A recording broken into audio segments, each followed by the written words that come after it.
Qaaradda Afrika waa qaarad alle ku manaystay kheyraad dabiici ah sida dahabka, dhaymanka, uranium-ka. Qaaradda Afrika ayaa ah qaaradda labaad ee ugu weyn dunida. Ma doonayo inaan ka hadlo maxay tahay qaaradda Afrika oo dhammaanteen waan ka dheregsannahay arrintaa.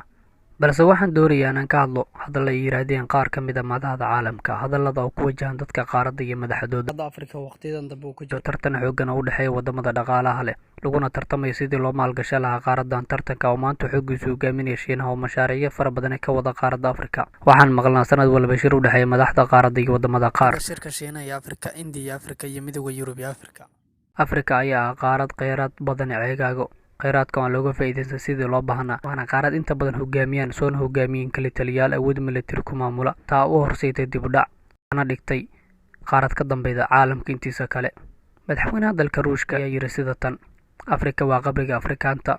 Markay Afrikaantu noqdaan qani, waxay xisaabtooda banki ka furtaan Switzerland, waxayna u safraan Faransa arrimo caafimaad awgood, waxayna maalgashi ka sameeyaan Jarmalka, waxayna wax ka soo iibsadaan Dubai, waxayna isticmaalaan Shiinaha waxyaabaha lagu farsameeyey. cibaad ahaan u aadaan Maka ama Roma, carruurtiisana waxay wax ku bartaan wadamada Yurub. dalxiis ahaana waxay u aadaan Kanada, Maraykanka iyo wadamada Yurub. Dhinta waxaa lagu aasaa wadankiisa.